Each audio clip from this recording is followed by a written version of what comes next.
Hi guys, இந்த வீடியோவில் நம்ம லட்டு எப்படி பண்ணுறதுன்னு தான் பார்க்க போகிறோம். ஆல்ரெடி மம்மி லட்டுக்கு வந்து கடலை மாவையும் தண்ணியும் நல்லா மிக்ஸ் பண்ணிகிட்டு இருக்காங்க கட்டி விழுக்காமல்.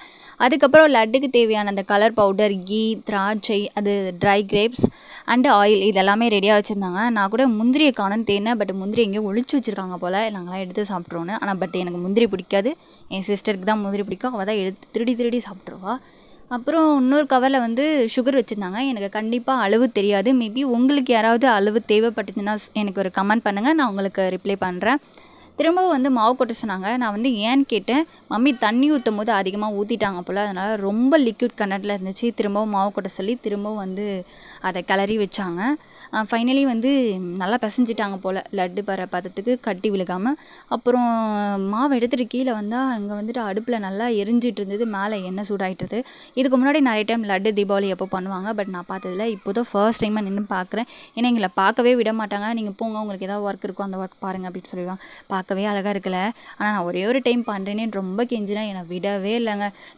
நீ வந்து சுட்டுப்ப வேண்டாம், நீ இன்னும் கொஞ்சம் பெரிய பிள்ளையானா. அட பாவீங்களா, இப்போவே நான் பெரிய பிள்ளை தானே, இன்னும் நான் பெரிய பிள்ளை ஆகணுமான்னு யோசிச்சு. ஆனால் லாஸ்ட் வரையும் விடவே இல்லை. சும்மா வேடிக்கை மட்டும் தான் நின்று பார்க்க வச்சாங்க. அவங்களே கிண்டி விட்டுக்கிட்டாங்க. இது பார்க்கவே அழகாக இருக்குல்ல, இது அப்படியே எடுத்து கொடுத்தா கூட பூந்தியாக சாப்பிட்லான்னு தோணுச்சு.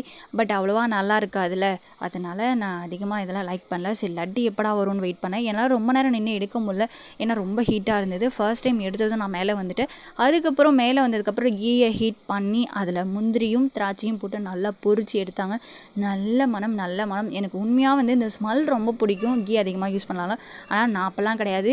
எனக்கு பிடிச்சதுன்னா தோணும் போதெல்லாம் கீ ஊற்றி சாப்பிட்டுட்டே இருப்பேன். அது தோசை எல்லாம் சொல்லவே தேவையில்ல. நான் மட்டும் தனியாக இருந்தாலும் நார்மல் தோசைலாம் சாப்பிடவே மாட்டேங்க. நல்லா கீ தோசை தான் தோணும் போதெல்லாம் ஊற்றி சாப்பிட்டுட்டு இருப்பேன். இப்போ தான் முந்திரி பொரிக்கிறாங்க. ஆக்சுவலாக எனக்கு முந்திரியே பிடிக்காது, அதனால தான் நான் முந்திரியில் கையே வைக்கல.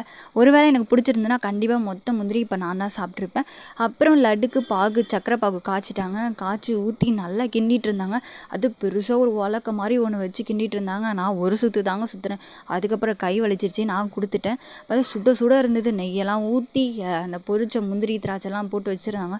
ஃபர்ஸ்ட் லட்டு என் பாப்பா தான் சும்மா ட்ரையல் பார்த்தா. நான் வந்து சுடுதுப்பா பிடிக்கல அப்படின்னா, சரி ஓகே என் ஹஸ்பண்ட் பிடிக்கும்ல, அதுக்காகவே இப்போவே செஞ்சு ட்ரையல் பார்த்துக்கணும்ல, அதனால தான் நானும் சரி ஓகே பரவாயில்ல அப்படின்னு சொல்லிட்டு பிடிக்க ஆரம்பிச்சிடும். லட்டு பிடிச்சி முடிக்கவே 12 o'clock மேலே ஆகிடுச்சு. ஃபைனலி எல்லாத்தையும் பிடிச்சி வச்சுட்டு தான் தூங்கணும். எனக்கு பார்க்கவே சூப்பராக இருந்துச்சு. ஆனால் செஞ்சதுனால என்னென்னு டேஸ்ட்டு பார்க்க தோணவே இல்லை.